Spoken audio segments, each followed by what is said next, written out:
Seja muito bem-vindo ao nosso canal. Continuando com a programação do Outubro Rosa, hoje a gente vai conversar sobre os tipos de câncer de mama e os tratamentos indicados para cada um deles. Mas antes, se inscreve no nosso canal, toca no sininho para ativar as notificações e deixa seu like agora, porque quanto mais likes esse vídeo tiver, para mais pessoas o YouTube vai mostrar. E esse é um conteúdo extremamente educativo, com bastante informação, então faz a sua parte na conscientização a respeito do câncer de mama e deixa seu like agora. Vamos lá, pessoal. Eu começo esse vídeo mostrando para vocês um desenho com a anatomia da mama. Agora aqui eu vou só falar, que é o mais importante, das estruturas que vão importar para a gente nessa aula aqui, tá? Que são os lóbulos e os ductos. Os lóbulos produzem o leite e os ductos transportam o leite ao mamilo para a mulher poder amamentar. Então, por que essas duas estruturas são importantes para nós? Porque a gente vai estudar agora os tipos de câncer de mama de acordo com a localização deles. E é nessas duas estruturas que os tumores se desenvolvem, tá? Vamos lá. Então, a classificação de acordo com o local onde o tumor está localizado é essa daqui. E a gente vai falar de cada uma delas. Então, é o ductal in situ, ductal invasivo, lobular in situ e o lobular invasivo. E agora a gente vai conversar sobre cada uma dessas para você poder entender. O carcinoma ductal in situ, então ele acontece aonde? No ducto que transporta o leite, tá? Não atinge outros tecidos. Ele é considerado in situ porque ele ainda não tem um perfil invasivo, ele é bem localizado. Agora, pode ter mais de um foco do tumor dentro da mesma mama. Então, ele não atinge regiões ao redor, ele não espalha, né, ali, mas ele pode multiplicar dentro daquela mesma mama, ter mais de um foco, tá? Pode haver receptores hormonais, a gente vai conversar um pouquinho mais sobre isso daqui a pouco. Tem potencial para se tornar invasivo, então ele começa ali, ele está classificado como um ductal in situ, mas precisa ser tratado porque existe um potencial invasivo, então não pode deixar a coisa de qualquer jeito, tá? E é o tipo mais comum de câncer de mama não invasivo, é o ductal, ok? Vamos lá. Depois a gente tem o ductal invasivo, aí é a mesma coisa, né? Se inicia nos ductos, pode crescer localmente ou ele pode atingir outros órgãos do corpo. E é isso que a gente chama de metástase. É quando aquela célula tumoral, ela acaba danificando, vamos dizer assim, o DNA de outras células em outros lugares do corpo e vai fazer uma proliferação também de células tumorais. Então, isso é o que a gente chama de metástase, ok? Possui pelo menos um receptor hormonal na superfície das suas células e representa entre 70% e 80% dos casos de todos os cânceres de mama. Então, é um percentual bem alto com perfil invasivo, né, gente? Isso é uma coisa que a gente tem que perceber, que prestar atenção.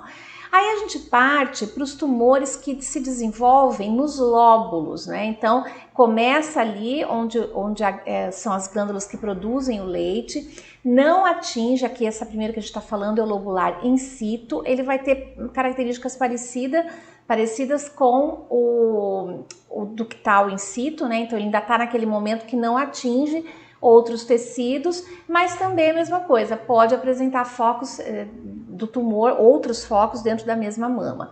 E esse já é mais raro, tá, gente? O lobular, ele representa entre 2 a 6% dos casos totais de câncer de mama. Carcinoma lobular invasivo, aí mesma coisa, inicia no lóbulo, só que por ser invasivo ele pode atingir também outros órgãos ao redor e órgãos e tecidos e causar o processo de metástase. Agora ele pode se desenvolver também apenas localmente, então ele tem esse potencial invasivo, mas pode ser que ele fique só no local, dependendo do momento que ele for encontrado e de como for tratado, tá? A velocidade desse tratamento também. Possui receptores hormonais em suas células Para quê? Receber estrogênio e progesterona, são esses hormônios. Não expressa proteína HER2, fica calminho que eu já vou te explicar tudo isso daqui. E representa 10% de todos os tipos de cânceres de mama. Então, o lobular invasivo, vocês percebem, gente, que tanto o ductal quanto o lobular, os dois que são invasivos, eles estão nas margens maiores encontradas, né, os percentuais maiores encontrados nos cânceres de mama. Então, o que a gente conclui com isso? Que a maior parte esmagadora dos cânceres de mama tem esse caráter invasivo, ou seja, tem potencial de metástase. E aqui a gente precisa lembrar a importância do autoexame mensal e do acompanhamento anual, porque o autoexame, gente, presta atenção, a gente está falando de um tumor que vai crescendo. Então, quando esse tumor é palpável, provavelmente você já está com aquele tumor há mais tempo do que o desejado. Então, o autoexame é muito importante, mas o acompanhamento com o nosso médico, ou gineco, ou masto, para poder fazer as imagens, e a gente já gravou vídeo aqui no canal, se você não viu ainda, subiu um vídeo que traduz ali o resultado das imagens, né, os famosos BIRADs. Então a gente tem que ter esse exame de imagem para quê? Para detectar antes que esse tumor seja palpável, porque quanto maior o tumor, mais tempo ele está ali se proliferando. Claro, o tumor, gente, ele não aparece grande, ele é uma coisa microscópica que vai crescendo, tá? Então isso aqui é muito importante para vocês entenderem, né? O risco muito maior que as mulheres têm de desenvolver os cânceres de mama com característica invasiva, que é o que pode dar metástase e complicar toda a saúde da mulher, ok? Vamos agora explicar algumas coisinhas para vocês. A classificação, eu passei agora para vocês a classificação de acordo com a localização do tumor. Agora a gente vai falar da classificação de acordo com característica molecular do tumor, ou seja, de acordo com os receptores encontrados nas células do tumor. Então vamos lá. Vocês viram que a gente comentou aqui alguns casos dos carcinomas ductais e lobulares, sobre ter ou não ter ali o receptor hormonal, ter o receptor da proteína HER2, enfim. O que é isso? O que são esses receptores? Vamos lá. A superfície da célula, ela pode ter receptores hormonais que vão fazer através dos hormônios que esse tumor é como se fosse um alimento para ele, né? Ele vai se desenvolvendo, criando força, porque ele está recebendo esses hormônios, né? Conforme ali a gente já falou, estrogênio e progesterona. Então isso é um problema. Se eu tenho ali um receptor hormonal, esse hormônio está alimentando esse tumor. E a proteína HER2, ela é uma proteína e a quantidade pequena dela não é nada que comprometa, mas quando a análise desse tecido suspeito ali, né, mostra que existe uma grande expressão, ou seja, uma grande quantidade de proteína HER2, aí já é um problema, tá? Por quê? Porque esse tumor, ele vai continuar crescendo e causando ali os danos a partir dessa característica de ter muitas proteínas HER2 naquele tecido. E como que isso é descoberto? A gente já falou no outro vídeo, mas eu vou dar uma lembrada aqui para fazer sentido se esse é o primeiro que você está assistindo.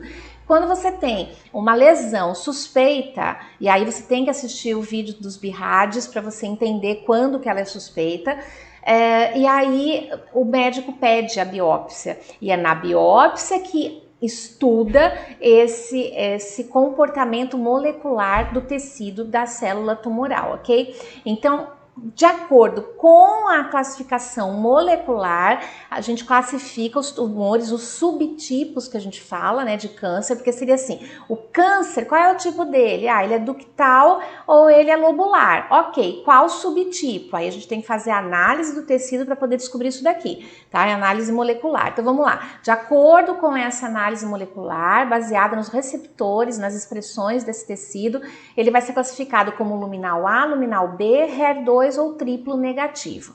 E agora a gente vai falar sobre cada um deles também. Primeiro, você tem que entender o estudo que faz essa análise, que foi essa biópsia que eu te falei. O que acontece, gente? No primeiro momento, a biópsia, ela vai indicar o tipo do câncer ali, vai falar, olha, é um câncer invasivo, por exemplo. Agora a gente precisa aprofundar e descobrir o subtipo dele, tá? E esse aprofundamento, ele se chama estudo imunohistoquímico. Então, é necessário para definir o subtipo do tumor, porque é esse conhecimento que vai falar para o médico ou a equipe que está acompanhando a paciente qual é a melhor conduta de tratamento para aquilo, ok? Para aquele subtipo que foi identificado. Então, ele analisa a presença ou não de proteínas, das suas quantidades, das suas características e também os receptores hormonais, se aquela célula tem, tá? Então, vamos lá, o que o exame, o estudo imunohistoquímico vai detectar então, ok? E por que a gente está gravando nessa sequência toda? Para que você, mulher, que começou talvez uma jornada, apareceu uma lesão, foi pedido uma mamografia, foi dado um determinado birrádios, foi pedido uma biópsia, na sequência foi pedido um estudo imunohistoquímico e você está perdida, você não tem noção do que é isso. Então a gente está trazendo uma linguagem bem simples para que quando até você conversar com o médico, você tenha mais recursos, vamos dizer assim, intelectuais, né, para poder entender melhor a sua situação. E assim você vai exigir mais do médico com relação à orientação e com certeza isso vai ser muito bom para você, que vai ficar tranquila, porque não está na ignorância, só falando amém para tudo que o médico fala, e para o médico também, porque ele vai entender que ele tem uma paciente que está tranquila, que está consciente, que está educada com relação ao assunto e, obviamente, tudo isso vai favorecer o bom andamento do seu tratamento, tá? Então, o que o estudo imunohistoquímico vai determinar? Primeiro, se aquele tecido, né, do tumor que foi analisado, se ele tem receptores hormonais. Então, o tumor pode ser positivo ou negativo para os receptores hormonais. Que mais que ele detecta? A questão do HER2, aquela célula que foi estudada, aquele pedacinho que foi tirado na biópsia, são vários que eles tiram, né? De 6 a 8 pedacinhos em lugares diferentes do tumor para poder mapear tudo, né? E todos esses pedacinhos são analisados, tá? Então essa HER2 é a proteína, como eu já falei, e se ela tiver numa quantidade pequenininha, ok, mas se a expressão dela estiver muito grande, então aí já é uma coisa que os médicos vão ter que levar em conta para poder classificar esse subtipo, tá? Então ele analisa isso também. E ele analisa o imunohistoquímico, o KI67, que é um parâmetro que vai dizer se esse tumor tem potencial de se reproduzir rapidamente ou se ele é um tumor de crescimento mais lento. Então, quando vier o seu estudo imunohistoquímico, o resultado dele, você vai poder olhar lá qual é a taxa do KI67. Então, se estiver na faixa igual ou menor a 10%, indica que é um crescimento lento, você já respira mais tranquila. Agora, se for uma taxa igual ou acima de 30%, já indica uma reprodução celular rápida. Então, isso não é para você entrar em pânico, mas não é para ficar assim, então daqui a uns 10 dias eu vou fazer uma consulta, eu tenho consulta daqui a 15 dias, aí eu levo o resultado pro meu médico. Não, ok? Tudo que for rápido, acelerado, você tem que ser rápida também, porque a agilidade no diagnóstico e no início do tratamento é o que determina o sucesso desse tratamento todo, né? Que pode, na maioria dos casos, inclusive, leva à cura. Então, você não pode bobear, tem que ser rapidinha também. Agora, quando fica o KI67, fica na faixa entre 10 e 30, o que acontece? Isso é inconclusivo.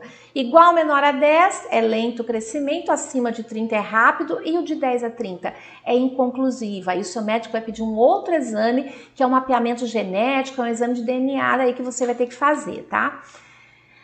Agora sim, depois que foi feito o estudo imunohistoquímico, já sabe-se ali, né? Então tem o resultado, então a gente tem a classificação do tumor de acordo com o resultado que foi aprovado. Então veja, uma das classificações que a gente tem são os subtipos, né? São os tumores luminais. Então, esses tumores luminais, tanto A quanto B, eles apresentam, foi constatado, eles apresentam os receptores hormonais para progesterona e estrogênio, e eles não possuem a expressão HER2, então eles não têm esse excesso da proteína HER2 dentro daquele tecido. Por que então o luminal é A e o outro é B? Porque o luminal A, naquela análise do KI67, foi identificado que ele tem uma evolução lenta. Já o B tem as mesmas características, né, de receptores hormonais, ausência da expressão da proteína HER2, mas o KI67 identificou que ele reproduz rapidamente. Então tem que ter essa diferença, por quê? Porque vai mudar, ou pode mudar, né, o tipo de tratamento que o oncologista vai determinar junto ali com o mastro, tá? Então, uma observação importante, os cânceres de mama com receptores hormonais, ou seja, os tipos luminal, representam 70 a 75% dos casos de câncer de mama. Então, a maioria das mulheres que tem câncer de mama, elas têm os casos hormonais, tá? E daqui a pouco eu já falo sobre as questões dos tratamentos. Depois a gente tem então a classificação do HER2. Esse tumor, né, esse subtipo de tumor, não apresenta a expressão para os receptores hormonais, porém ele tem a expressão da proteína HER2 e ele representa 20% dos cânceres de mama. E a gente tem aí o triplo negativo, que não apresenta os receptores nem de progesterona, nem de estrogênio e nem a expressão da proteína HER2, por isso que ele é um triplo negativo, não para todos esses três receptores. Aí você pode pensar assim, que legal, então esse câncer é ótimo, porque ele não tem nada disso então, gente. Mas ele é um câncer considerado basal. Eu brinco, eu digo que o triplo negativo, ele tem vida própria, porque os luminais, eles se alimentam dos hormônios. O HER2 se desenvolve ali, né, todo o problema através de uma quantidade muito grande da proteína HER2. Então, os tratamentos vão atuar nos bloqueios disso. E o triplo negativo, que não tem nada disso? Então, não posso usar nele um bloqueador hormonal, não posso usar nele um bloqueador da proteína HER2. Então, ele é um tumor, gente, basal. Tá? Ele não tem os receptores, não tem a expressão da proteína, mas ele tem vida própria, tá? E ele tem umas características importantes. Ele se reproduz muito rapidamente, e por isso ele tem uma altíssima chance de metástase, por causa dessa multiplicação dele, tá? Então, temos aí já os 4 subtipos de tumor de acordo com a sua classificação molecular, ok? Tudo isso são coisas que vão aparecendo para você nos seus exames. Então, eu acho isso aqui muito importante, porque você não vai substituir, claro, o médico, mas você também não vai ficar ali totalmente na ignorância, porque afinal das contas, vamos combinar? É a sua saúde, né? Eu acho que você precisa entender das coisas que estão acontecendo no seu corpo, até para você ficar ligada se os tratamentos estão sendo os melhores que você poderia realmente receber, né? Desculpa falar, mas a minha saúde, por exemplo, eu não entrego totalmente na mão do médico, né? Tanto é que eu sou uma pesquisadora aí, porque eu gosto de entender essas coisas. Então eu penso que saúde você não pode falar, não, eu confio cegamente, cuidado, porque isso pode ser um problema para você, tá? Os tratamentos, então, gente, chegamos nessa parte. Bom, os tumores com receptores hormonais, que são os luminais, qual é o tratamento para eles, gente? É a hormonioterapia, que vai funcionar de duas maneiras. Ou ela vai diminuir o nível dos hormônios, ou ela vai bloquear os receptores hormonais. Então, ou na fonte, ou no receptor é onde a imunoterapia vai atuar. A medicação mais conhecida de imunoterapia é o tamoxifeno. E quais são os casos em que a hormonoterapia pode ser usada? Primeiro aqui, no caso de um carcinoma in situ, né, que é não invasivo. Então, nesse caso, a hormonioterapia vai atuar como uma quimioprofilaxia. O que é isso? Profilaxia, gente, é a prevenção, tá? E a químio, porque é uma medicação que a pessoa vai ingerir. Então, vai ser uma prevenção para evitar que esse carcinoma in situ não invasivo se torne invasivo. Lembra que eu falei? Os dois, tanto o ductal quanto o lobular in situ, eles têm possibilidade de se tornar invasivos. Eles começam sem essa característica, mas aí precisa ser tratado. Então, todos que forem carcinomas in situ, tanto faz se é ductal ou lobular, pode estar usando a hormonioterapia logo ali para evitar que isso venha, que essas células venham a se proliferar. Segundo caso, que a hormonioterapia pode ser usada, no caso dos tumores que têm os receptores hormonais que a gente está falando, tá? Os tumores em estágio inicial, quando a quimioterapia não é indicada. Então, vamos trabalhar primeiro com a hormonioterapia e depois de um certo tempo vamos ver como vai respondendo esse tumor e aí define melhor o tratamento para ele, tá? Terceira hipótese, quando os tumores são localmente avançados. Então, eles são locais, mas eles já estão no estágio mais avançado. Então, nesse caso, o início do tratamento vai ser a quimioterapia, mas logo depois, no final desse tratamento da quimio, aí a paciente vai fazer uso da hormonioterapia por um período de 5 a 10 anos, isso mesmo, tá, gente? De 5 a 10 anos com acompanhamento bonitinho, pra quê? Pra continuar fazendo esse trabalho ou de bloqueio ou de diminuição do volume de hormônios para que o câncer não volte, tá? E a quarta hipótese do câncer avançado ou metastático, né? Aqueles que já estão num quadro mais complicadinho. Aí, nesse caso, a hormonioterapia pode ser usada de forma isolada, né? Se for o que o médico quiser, ou associado com outras medicações, como a quimioterapia, por exemplo, ok?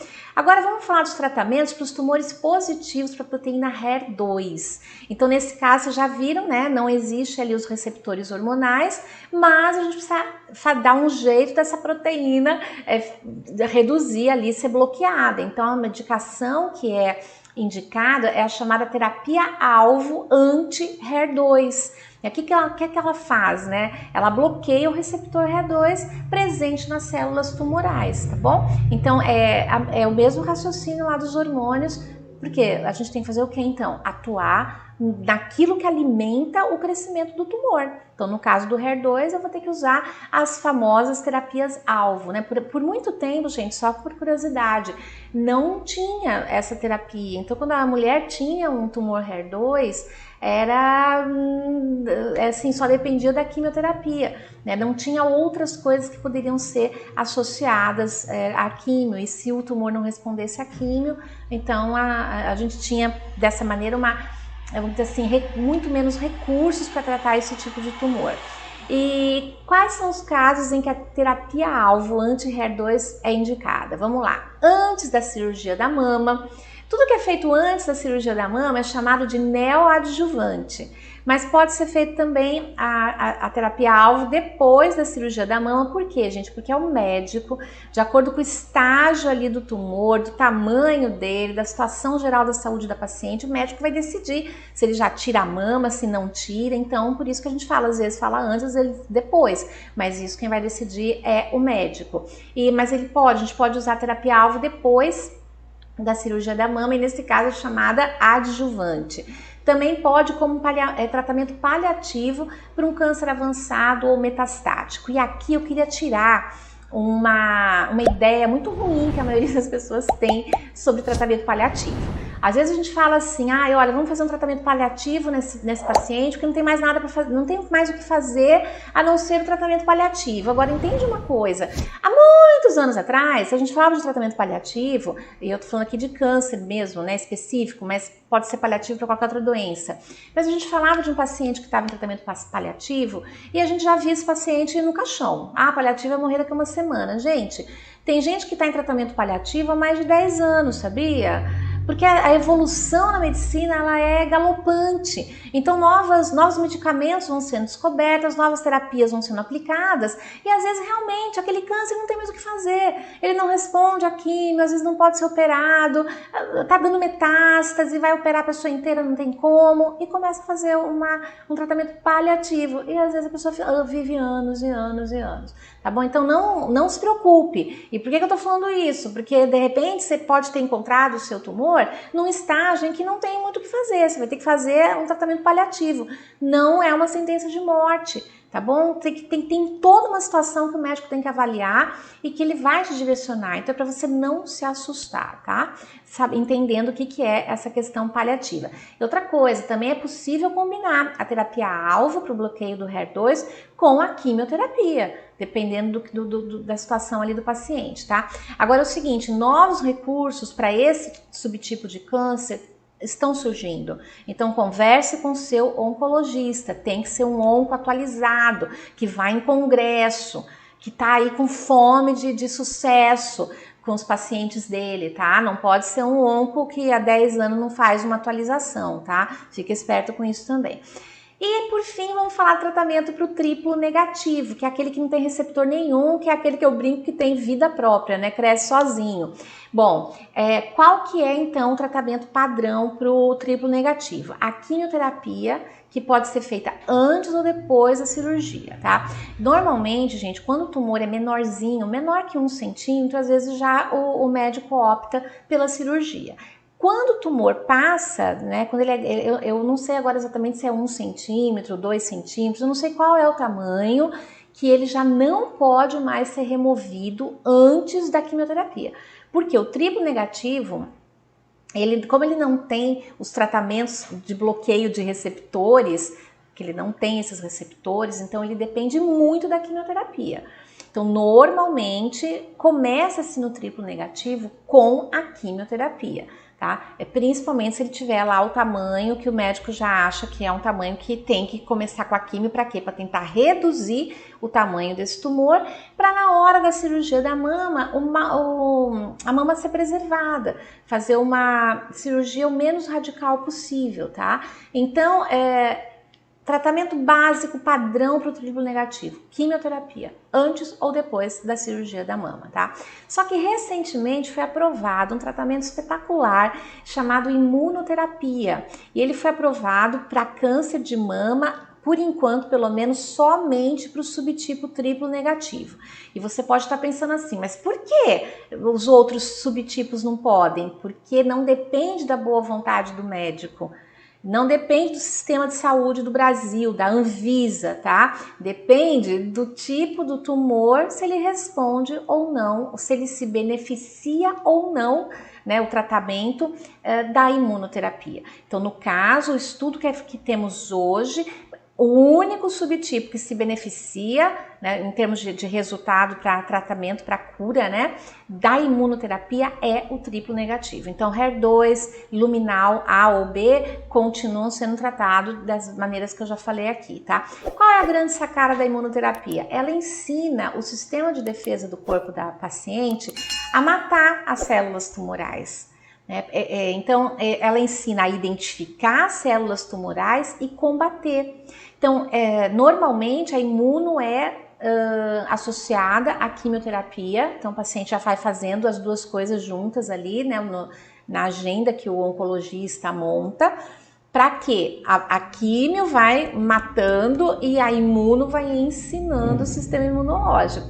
Qual é o resultado disso em médio e em longo prazo, gente? É fantástico, porque a paciente pode ter tratado aquele câncer, curou, tá tudo de boa, mas uma vez que tem o câncer, sempre a pessoa vai ficar com aquela dúvida se volta, se não volta. No caso da pessoa que foi tratada com a imunoterapia, às vezes a pessoa ali, a paciente, está tendo uma micrometástase, está começando um pontinho, o que acontece? O sistema imunológico dela já foi ensinado, vai lá e já mata aquilo. Então pode acontecer da paciente ter, ao longo do resto da vida dela, micrometástases que iriam se transformar em metástase mesmo e não ficar nem sabendo. Por quê? Porque o sistema imunológico pode debelar tudo aquilo antes mesmo que qualquer agravante aconteça, que essa pessoa tenha qualquer sintoma. Então ela vai vivendo e o corpo dela está defendendo ela, tá? Então isso é muito incrível e é uma terapia recentemente aprovada aqui no Brasil. Alguns tipos de câncer apenas se beneficiam desse tratamento, né? Mas os que se beneficiam, eles têm tido um resultado muito maravilhoso. Então, se você é diagnosticada com triplo negativo, já pergunte para o seu médico: em que momento eu começo a minha imunoterapia? Por que eu tô falando isso, gente? Porque imunoterapia é cara, caríssima.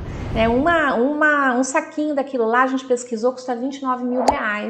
Então, Eu não sei, né? Que eu falei pra você, eu com saúde, eu fico esperta. Então você não gostaria de chegar e falar assim, ai doutor, não, eu tô muito feliz, tal, que bom, vamos começar a quimio, em que momento que entra imuno? Que aí ele já vai saber que você sabe.